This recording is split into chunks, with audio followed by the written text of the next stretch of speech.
We always felt there would be a chance, but it has been unfortunate that two people have tested positive in that window, and as a result, the chief health officer has determined that those individuals that were on the plane, everyone else on that plane was a close contact.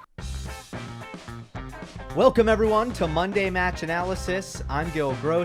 On today's episode, I will cover the quarantine crisis unfortunately happening right now in Australia.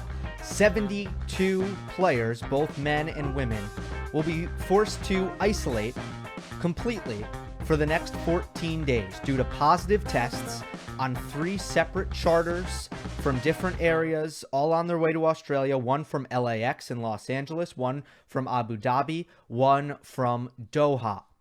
I will cover that, what the effects are, what the Australian government and Tennis Australia can or cannot do in response to this development. How was the communication between Tennis Australia and the players? And finally, what is happening in Adelaide, where Novak Djokovic, Rafael Nadal, Dominic Thiem, Serena Williams, Naoimi Osaka, and Simona Halep are quarantining separate away from the rest of the tour. Then I'll get to a new segment on Monday Match Analysis, the stat of the week powered by DB4 Tennis. And finally, some notes on actual tennis last week, Australian Open qualifying and Delray Beach. But of course, I will start with the developments in Australia. Everyone had to have proof of a negative test 72 hours or less prior to the boarding of these charter flights. There are about from 17 to 19, somewhere in that range. These are charter flights from different areas in the world to Australia where players will begin what was supposed to be sort of a modified quarantine, which allotted 5 hours out of the day outside of the hotel room, training, eating, etc.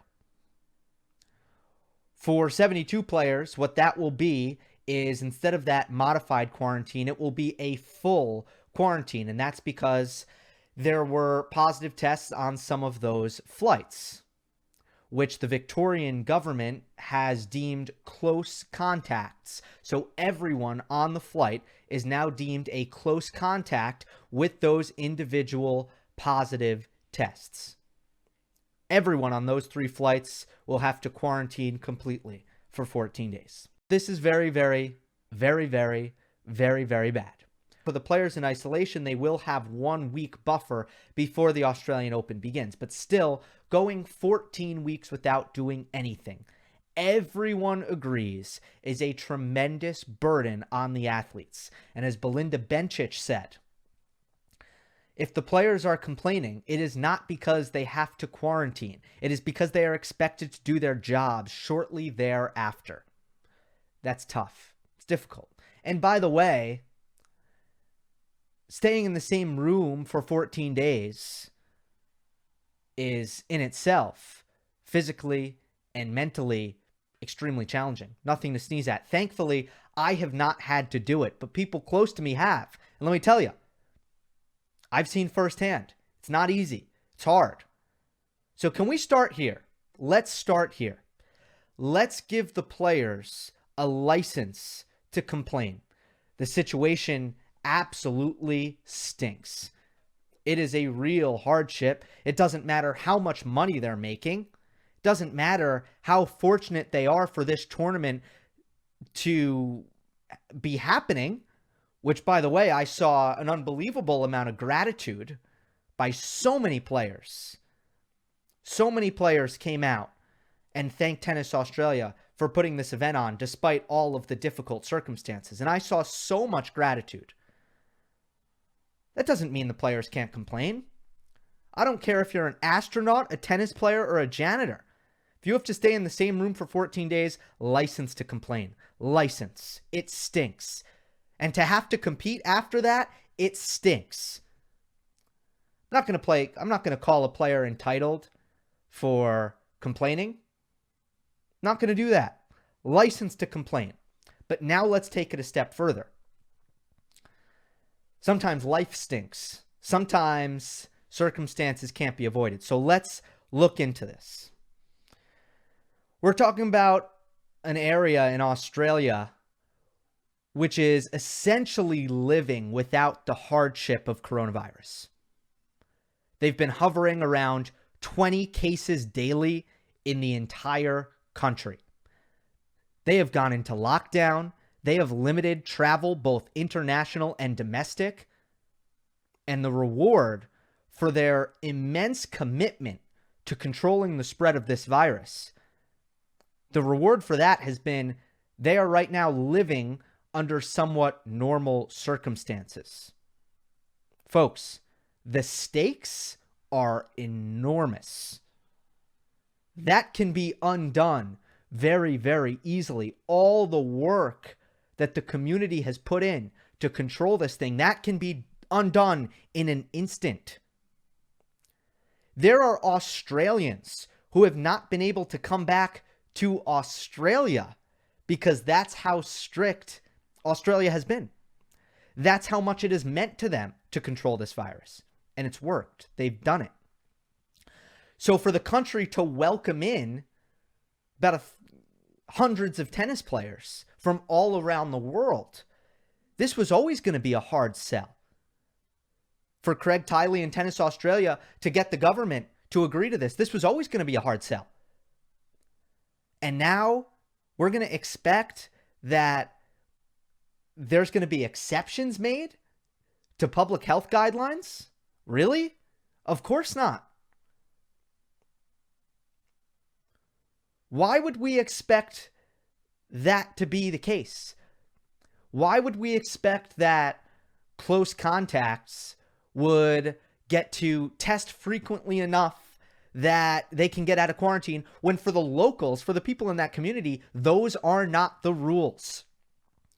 And how could we expect the Victorian government to bend any further than they've already bent to allow this event to happen?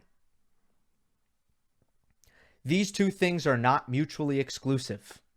We can give the players a license to complain. We can be sympathetic for the situation that the players are in. We can, at the same time, appreciate that nothing can be done here. Novak Djokovic wrote to Craig Tiley and published a list of requests. He asked the tournament to reduce the days of isolation required for the players, carrying out more tests that confirm that all are negative.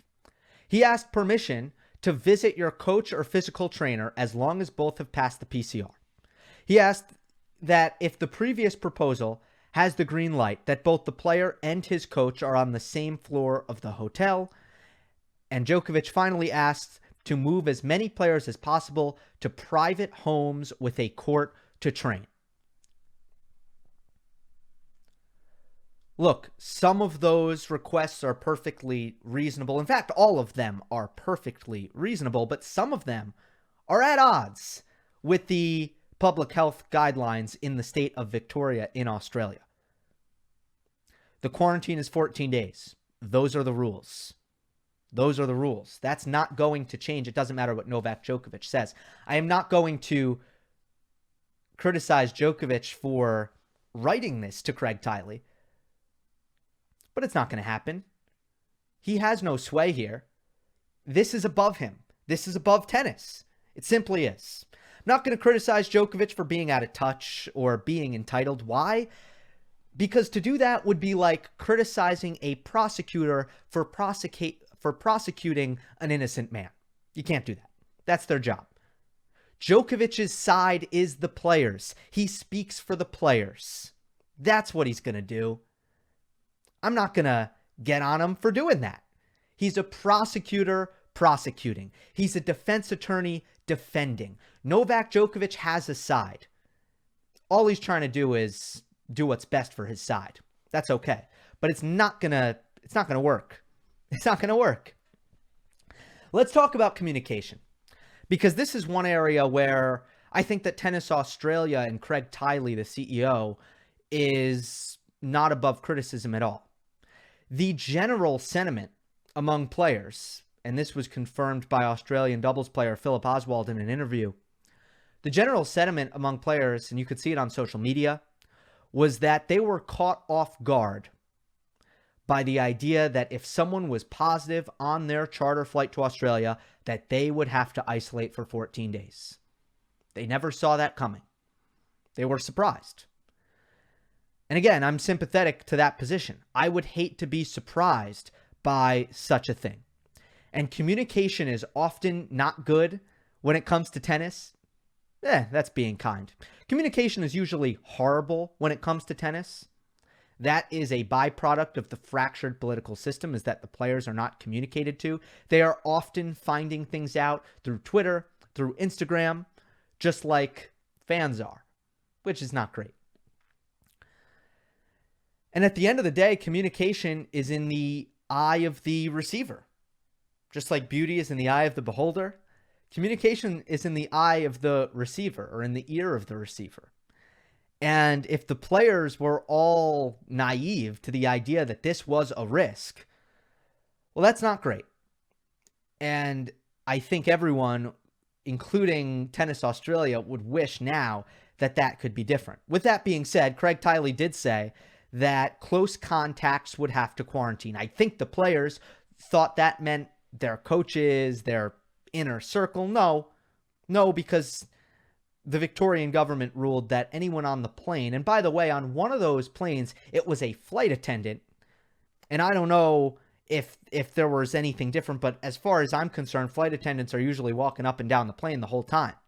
So on one of those planes, the LAX plane, it was a flight attendant, but it didn't matter. Everyone in the plane, everyone in the aircraft was considered close contact. So that was said. But then another interesting wrinkle here is what Artem Saitak said. We had a call with Tennis Australia about a month ago, and not a lot of players were on that call, which was surprising to me. But hey, that's how it was. So basically, there, Tennis Australia, the organizers, they told us the risks we're gonna be undertaking, and they did mention that if somebody tests positive on the flight, it's gonna be up to the health authority to decide whether to quarantine all the flight or just isolate the compartments of the plane. The players weren't on the call. They missed it. Look, this is a gray area, and I think you got to land somewhere in the middle, because this should have been probably spelled out a little bit better to the players. With that being said, personally, I can't imagine being that shocked that the ruling was how it was, given the local guidelines in Victoria. My source of shock, my source of surprise, is how many tests, again, 3 separate charters, tests flipped from negative to positive over the course of 72 hours. These flights were 20% full, which did ultimately mitigate the damage here. But think about it. That's not that many people. And on three separate occasions, you had people on the plane whose tests in 72 hours flipped from negative to positive. That is where I was surprised. But if you would have told me that the ruling would be that everyone on the plane would have to quarantine, I can't imagine being that surprised by that. I'm a little bit flabbergasted that the players are so surprised. And I do question if this is really a big conversation at all. While I feel bad for the players who are caught off guard, would it have changed anything at the end of the day? Some players, like Yulia Putnetsova, have said that they would have considered not going to Australia had they known this was a risk. But I have to think that most players would have crossed their fingers, hoped that there were no positives on their charter. I would have been pretty confident, quite frankly, in a 72-hour time span. I got to think that most players would have gotten on that flight to Australia, and the result would have been the same. Let's talk about Adelaide real quick. You have six of the top players in the sport quarantining and training in a separate location. And players like Philip Oswald, who I referenced earlier, and like Benoit Paire, who did an interview, They have said that there is resentment among the players, that the folks in Adelaide, first of all, didn't have to deal with this risk that we now know existed with the flight, but also that there is a gym in the hotel and that they get 5 hours of tennis training, which doesn't count towards their gym training, and that they get more entourage allotment, and that the conditions are unfair. Well, I talk about this on my show 3 with Joel Drucker and Amy Lundy, which is now part of the Tennis Channel podcast network. Please do check it out. Look up 3, a tennis show on YouTube or podcast platforms, and you will see it. Definitely subscribe to that. It's also on the homepage of this YouTube channel where you can find it there if you scroll to the bottom. We spoke about this on 3. If you want in-depth conversation on Adelaide and what's going on over there, make sure to check out the latest episode of 3. But clearly, this is the better place to be. Clearly, you want to be in Adelaide. So much so that Novak felt guilty about being there. Novak almost asked to be in Melbourne. But this is another example of entertainment trumping fairness, and I've spoken about it at length when it comes to the ATP Cup, an event that is scheduled to take place next week, an event that is inherently unfair if you look at the way players qualify, if you look at which players get to participate, how many rankings points they receive, and which players don't get to participate. It's not fair. It's not a fair event. But we sacrifice entertainment for fairness. We do it all the time. The players have earned the position that they're in. Is it unfair? Yes. Will we be complaining when these players are, playing exhibitions that, are going to give us, they're the best players in the world. We're going to be entertained by the tennis that is set to take place in 2 weeks in Adelaide. Are we going to be complaining then? I don't think we will, and I won't. Now let us get to the stat of the week powered by DB4 Tennis. Check out more tennis history at db4tennis.com. This will be a weekly segment on Monday Match Analysis. We thank our friends at DB4 Tennis. Get a little historical perspective in the show.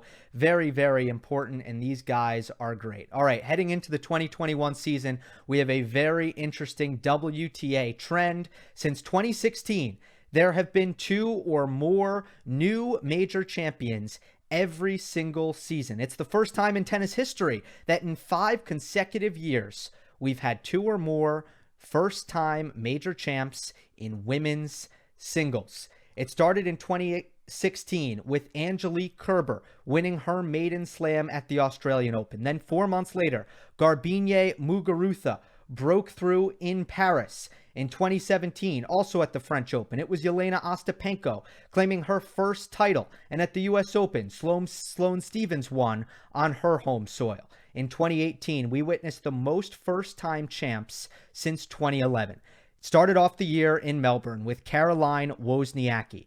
She, by the way, is the oldest or the most experienced first-time major champion in this stretch. She had played 43 majors before winning her first one in Melbourne at the age of 27. Simona Halep followed that up at the French Open, won her first slam, and the youngster Naoimi Osaka in New York over Serena Williams in that infamous final became a major champion. 1 year later, Roland Garros and US Open both inaugurated first-time winners. It was Ashley Barty and Bibi Andreescu. And then last year, Sofia Kenin at the Australian Open, and of course, Iga Swiatek absolutely ripping through the field at Roland Garros. The only tournament that has not had a first-time major champion in the last 5 years, interestingly enough, is Wimbledon. And it's been most common at the French Open. 19 first-time major champions in the Open era. Most recently, last year, again, Iga Swiatek. It's interesting. It hasn't been that way for the men, of course. Let's see.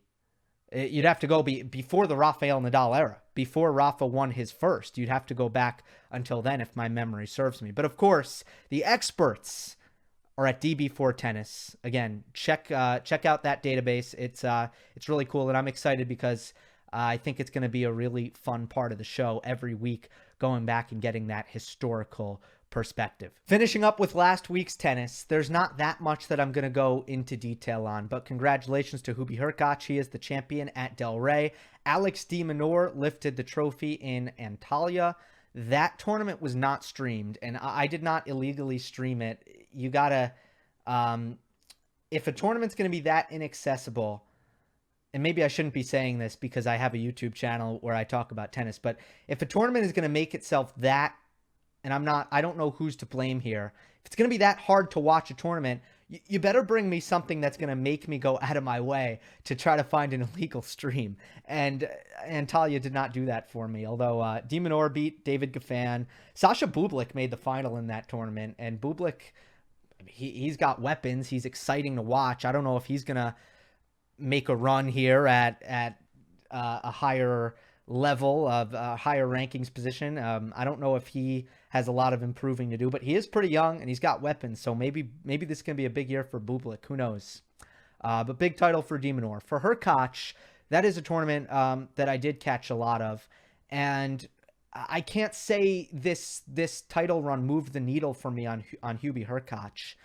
I'm high on Hurkacz relatively. I think he's going to be in the top 30 for a very, very long time. I think he's going to win a lot. I think he's going to earn a lot of prize money over the course of his career. And I think he's going to have a great career. But is he ever going to be a top 10 player? Is he ever going to contend for the biggest titles in the sport?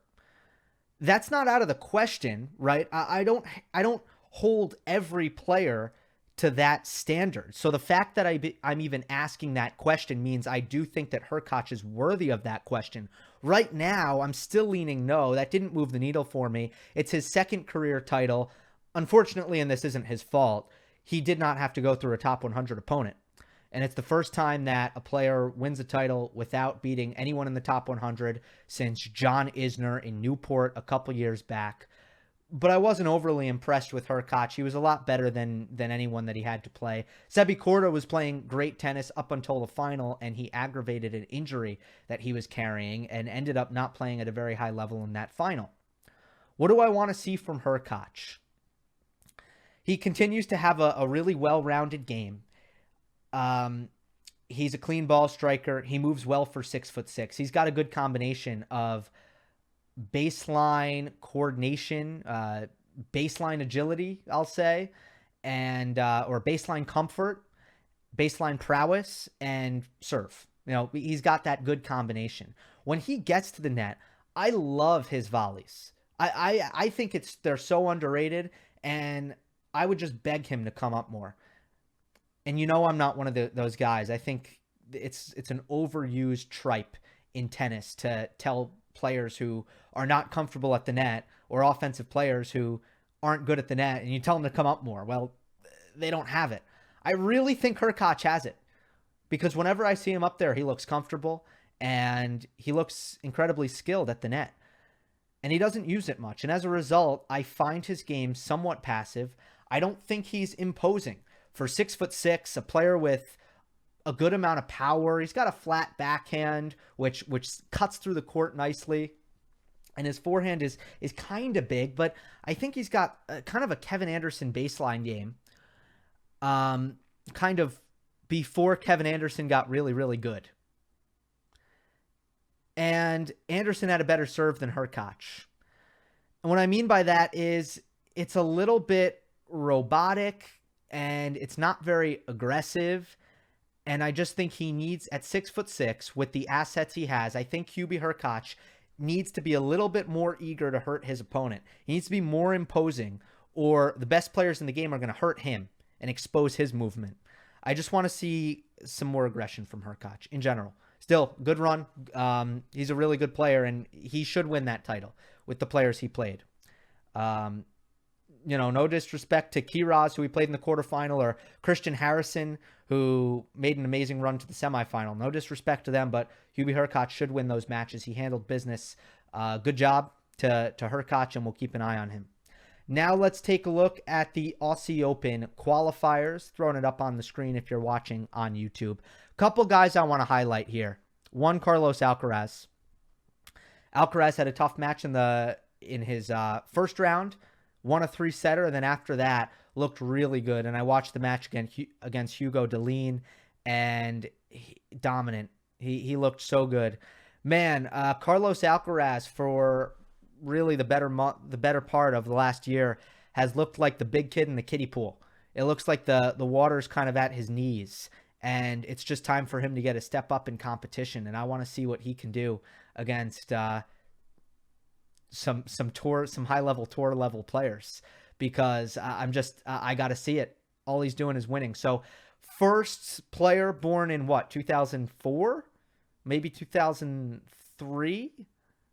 I think 2003. I believe he's the first player born in 2003, whatever year he was born in. First player in that year to make a main draw in a Grand Slam. Always a big accomplishment, always a good indication of future success. So Alcaraz is in a main draw. That's exciting, and I'm excited to see him in more tour level events in 2021, of course.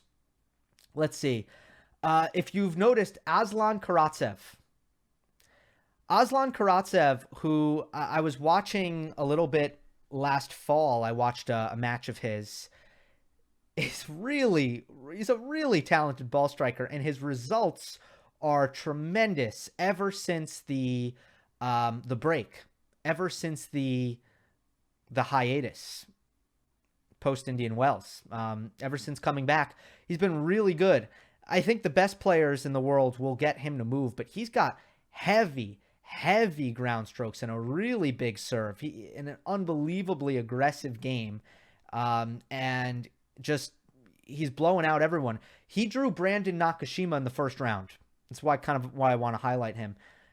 Terrible draw to have Nakashima in the first round. Took him out in 3 sets and absolutely smoked his next 2 opponents to wind up in the main draw. The third and final guy I want to highlight is Bernard Tomic.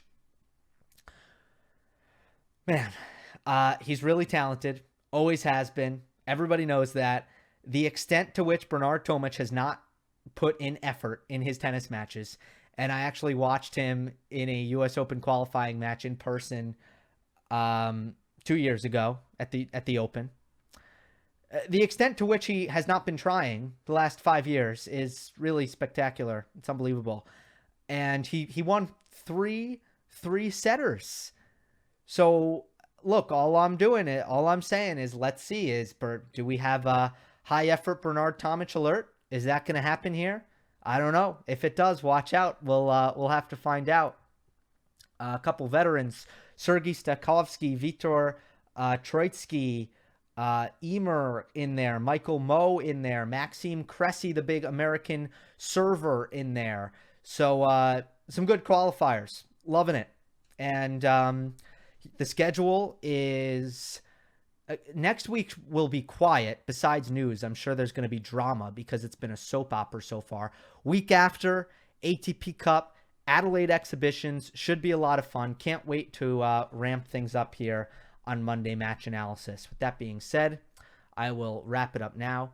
Hope you enjoyed. Don't forget to subscribe, and I will see you next time.